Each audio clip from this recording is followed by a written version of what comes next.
আমের সিজন আর আমলাচ্ছি খাবো না, তা কি হতে পারে? আসসালামু আলাইকুম বন্ধুরা, আজকে বানাচ্ছি আমলাচ্ছি। আর এই জন্য আমি নিয়ে নিয়েছি বেশ কয়েকটা আম। তো আমি দেখেন আমগুলো সব সাজিয়ে রেখেছি, সেখান থেকে কয়েকটা আম বেছে নিচ্ছি আমলাচ্ছি বানানোর জন্য। আমি বেছে বেছে একটু মিষ্টি আমগুলোই নিচ্ছি, যেগুলো দিয়ে আমলাচ্ছি বানালে লাচ্ছিটা খেতে বেশ মজা লাগবে। দুইটা পাকা আমের খোসা ছাড়িয়ে আমি পাল্পগুলো নিয়ে নিয়েছি, আর এই পাল্পগুলো এখন দিয়ে দিচ্ছি ব্লেন্ডারের জারে। আর এখন এর সাথে অ্যাড করে দেবো চিনিটা অবশ্যই আপনি আপনার স্বাদ মতো দিবেন, তবে পাকা আমের সাথে কিন্তু খুব বেশি চিনির প্রয়োজন হয় না। আমি 2 টেবিল চামচ চিনি ব্যবহার করেছি। আপনি যদি একটু মিষ্টি বেশি খান সেক্ষেত্রে চিনিটা বাড়িয়ে নিতে পারেন। আর এখন অ্যাড করে দিচ্ছি ঘরে পাতা টক দই। ঘরে পাতা টক দই যেমন ক্রিমি তেমনি খেতেও মজাদার হয়, আর এই টক দইটাই আমি লাচ্ছির জন্য ব্যবহার করছি। এই লাচ্ছিতে আমি 1 কাপ পরিমাণ টক দই ব্যবহার করেছি, আর সাথে দিয়ে দিচ্ছি বেশ খানিকটা বরফ। আপনি যদি বরফ কুচি ব্যবহার করতে না চান, মানে বেশি ঠান্ডা খেতে না চান, সেক্ষেত্রে ফ্রিজের পানি ব্যবহার করতে পারেন। তবে পানি খুব বেশি ব্যবহার না করাই ভালো, তাতে লাচ্ছিটা পাতলা হয়ে যাবে আর খেতে খুব একটা মজা লাগবে না।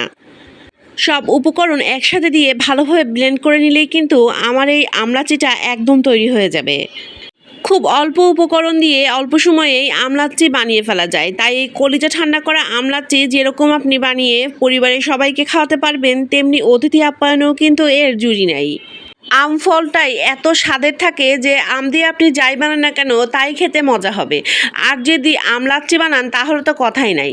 তো দেখেন আমার আমলাচ্ছিটা তৈরি হয়ে গিয়েছে, এখন আমি সার্ভ করে নিচ্ছি। তো আমি একটা মগ নিয়ে নিয়েছি, আর এই মগে দিয়ে দিলাম কয়েক টুকরা বরফ, আর এখন এই লাচ্ছিটা আমি তাতে ঢেলে দেবো। একটু বুদ্ধি খরচ করলে ঘরে থাকা সাধারণ উপকরণ দিয়েই আপনি বানিয়ে ফেলতে পারবেন ইউনিক যে কোনো একটা খাবার, আর হয়ে যাবেন সবার মধ্যমণি।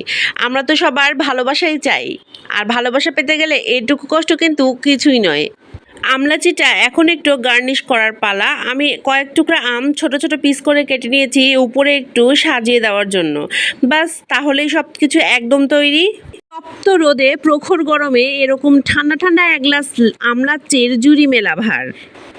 এখন আর কোনো কথা হবে না, চলেন আমলাচ্ছিটা খেয়ে দেখি কেমন হয়েছে খেতে।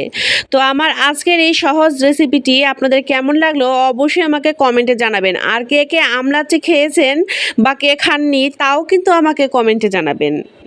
আমি তো আমার তৈরি করা এই আমলাচ্ছিটা প্রায় অর্ধেকের বেশি খেয়ে ফেলেছি এবং আমার খুব ভালো লেগেছে।